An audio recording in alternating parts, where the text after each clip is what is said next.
Это актуальное интервью в студии Сергей Михедов. Здравствуйте. Подходит к концу реализация проекта по благоустройству дворов и мини-парков в городах и селах Якутии по программе «1000 дворов на Дальнем Востоке». Успевают ли сдать запланированные объекты и какие интересные, а главное нужные объекты появились в городах и селах Якутии? Спросим у Ирины Алексеевой, главного архитектора Республики Саха-Якутия. Ирина Дмитриевна, здравствуйте. Здравствуйте. Строительный сезон завершается. Все ли успели, что запланировали по программе благоустройства дворовых территорий? Да, действительно, сейчас идут уже приемочные работы. 124 дворовые территории попали в эту программу. Все они практически завершены. Вот по городу Якутску это 75 дворовых территорий. В районах республики 49 дворовых территорий мини-парков. Из них буквально вот 2 территории осталось, которые нужно чуть-чуть довершить работу. Остальные все завершены, процентов 70 у нас уже принято, оплачено, остальные 30 сейчас находятся на стадии приемки. Напомните, пожалуйста, сколько дворов Якутии попали в эту дальневосточную программу? Вот вы сказали 124 территории. Значит, основная доля, конечно, приходится на столицу нашей республики, город Якутский. Благодаря этому проекту выделено было 846 миллионов. В городе Якутске благоустроено 75 дворовых территорий. То есть это очень большое количество, потому что ранее мы в прошлом году, по-моему, город всего где-то около 30 территорий или 15 территорий, я уже даже не могу вспомнить, потому что программа, на самом деле, довольно-таки много лет уже идет. Она очень востребована, эффективна, и количество благоустроенных территорий с каждым годом только увеличивается. А что в себя включает вообще благоустройство дворовой территории? Ну, как я уже сказала, это не только стандартное благоустройство дворов, то есть когда, например, обязательно асфальтирование проездов, обустройство детской, там, максимум спортивные площадки и освещение плюс там лавочки, урны. Кроме этого, в этом году нам дали возможность даже сделать так называемые мини-парки. Что такое мини-парк? Например, даже в городе Якутске не в каждом дворе возможно размещение каких-то там прогулочных разнообразных функциональных зон, зон отдыха, там, более интересных площадок для активного времяпровождения. Поэтому, например, в городе Якутске коллеги выделили отдельные такие территории, где более комплексно можно более широкий разнообразный функционал этих дворовых территорий обеспечить. Ну а в селах, как говорится, сам Бог велел, потому что если в селе многоквартирных домов не так много, это единицы буквально, то в дворовой территории, которая благоустраивается в рамках этой программы, отдыхает вся детвора. И это действительно настоящий мини-парк, поэтому нам удалось в этом году реализовать те проекты, которые коллеги давно инициировали, и сегодня с удовольствием воспринимают те изменения, которые происходят. Но вообще, каким должен быть современный двор, и какова роль архитектора в этом строительном процессе? Очень хороший вопрос, потому что двор – это все-таки же не только место для организации парковок, хотя это, конечно, более чем важно. Двор – это прежде всего та территория, где ежедневно мы проводим время.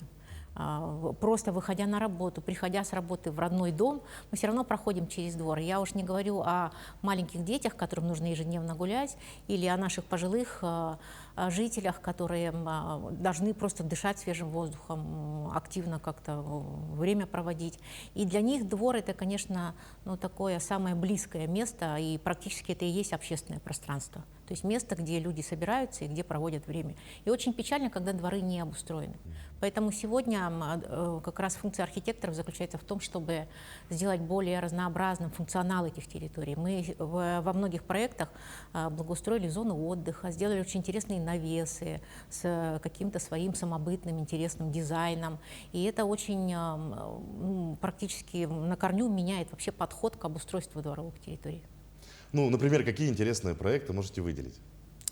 Ой, проектов очень много интересных. Например, из маленьких сел я бы выделила, например, села Титебе, села в Намском Улусе, села в Амгинском, в Усялданском и других районах, где, например, в селе Сунтары благоустроили двор, и это становится просто самым лучшим местом на селе.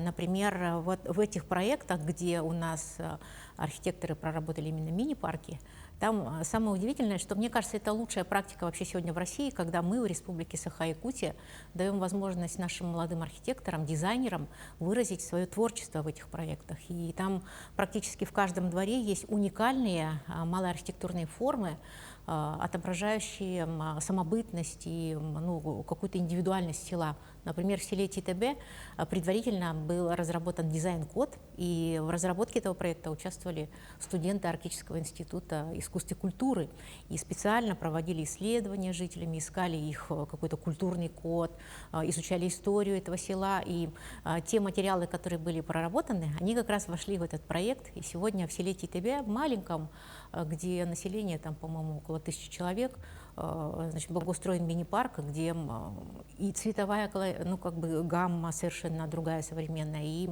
очень интересные вот элементы, логотипа этого села, он вошел в элементы и сегодня украшает этот мини-парк. Ну, можно сказать, стало местом притяжения, наверное, для жителей села. Совершенно верно, они становятся местом притяжения, и им становятся самым таким местом, ценным для людей. В селе Амга, например, мы благоустроили мини-парк строителей. То есть эта инициатива была от самих жителей села Амги, они хотели строителям посвятить сквер. Ну вот понятие сквера, оно сегодня немножко размывается вот в этом проекте, потому что территория находится рядом с жилыми домами многоквартирными. И там действительно это больше дворовая территория, потому что там ежедневно отдыхают дети и люди разных возрастов. И кроме того, что мы сделали там зону отдыха тематическую, посвященную именно первостроителям, строителям села Амга, еще и появились, конечно же, игровая площадка, спортивная зона. И все жители вот этого именно района, где этот мини-парк обустроен, они сегодня с удовольствием там проводят время. Не секрет, что из-за введенных санкций многим пришлось корректировать планы в разных сферах.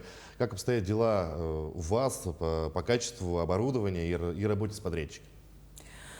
В этом году, как я уже, по-моему, говорила, нет худа без добра. Благодаря тому, что была возможность принять оперативные решения, значит, оперативным штабом Республики Саха-Якутия было принято решение работать по 46-му федеральному закону. Это дополнение к 44-му, когда можно заключать прямые контракты с подрядчиками.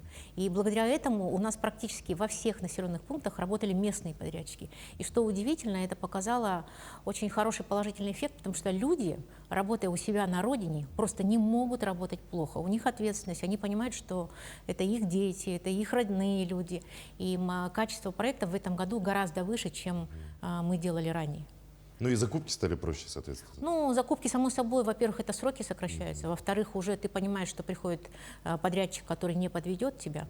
И вот те два объекта, о которых я говорила, это уже, например, территории, связанные с другими обстоятельствами. Например, в селе Кобяя у нас в этом году размыло дорогу, мы не могли очень долго завести строительные материалы.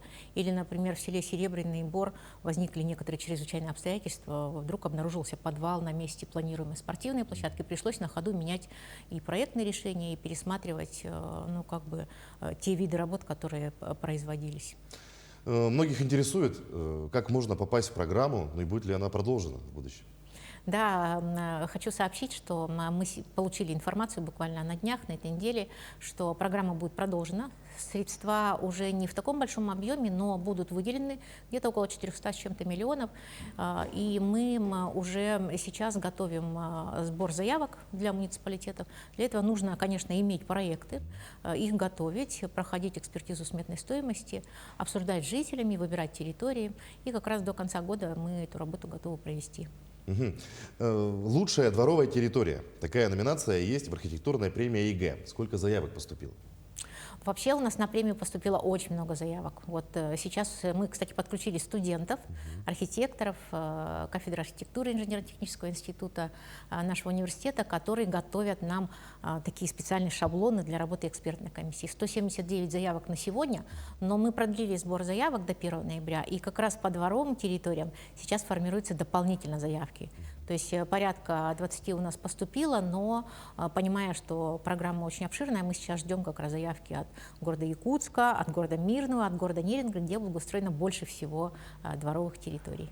Ну, пока еще время есть, давайте напомним, куда можно обратиться и подать заявку на участие. Да, действительно, заявки можно подавать до 1 ноября в адрес нашего управления. либо просто в наших соцсетях Центры компетенции «Лето Якутии» всегда готовы помочь и подготовить заявку. Если надо, дополнительно может отфотографировать, описать текстово. То есть это очень простая форма, когда мы хотим жителям республики показать все-таки лучшие практики. Ну и подведем небольшие выводы. Что показала реализация программы «1000 дворов» на Дальнем Востоке у нас в Якутии? Какие отзывы населения получаете, может? Ну, практически, вы знаете, вообще сфера благоустройства, она очень эффективная в части именно удовлетворения запросов граждан, жителей. Когда люди видят, что можно реализовать абсолютно любые идеи, свои предложения, они, конечно, это воспринимают только на ура. И ну, проблемы мы испытываем, когда не удается, например, там, что вовремя закончить объект или реализовать объект в таком виде, которых люди хотели. Но вот в этом году, как я уже сказала, так обстоятельства сложились, что им наши закупочные процедуры гораздо легче. И люди как-то уже с начала программы, а это с 2017 года, сегодня уже понимают цели и задачи этой программы, и каждый проект просто воспринимается. Практически сейчас мы ежедневно открываем объекты, это большие праздники в населенных пунктах. Вот буквально завтра у нас открывается в селе Намцы набережная, послезавтра мы... Так, сейчас вспомню уже, у нас столько сейчас открытий, что даже иногда не успеваешь попасть на эти открытия. Понятно, что мы, кстати, по открытиям тоже стараемся делать их неформальными, чтобы это не были просто там перерезание ленточек, которые очень раздражают людей, а чтобы это были действительно живые праздники в селах. Село Деринь в Чурапчинском Улусе, замечательный двор, откроется буквально послезавтра. Ну что ж, Ирина Дмитриевна, спасибо, что нашли время, пришли к нам, ответили на наши вопросы. Желаем вам успехов в вашей работе, ну и побольше нам всем красивых и удобных дворов для жителей Якутии. Спасибо. Ну, я напомню, вы смотрели актуальное интервью, оставайтесь на нашем канале.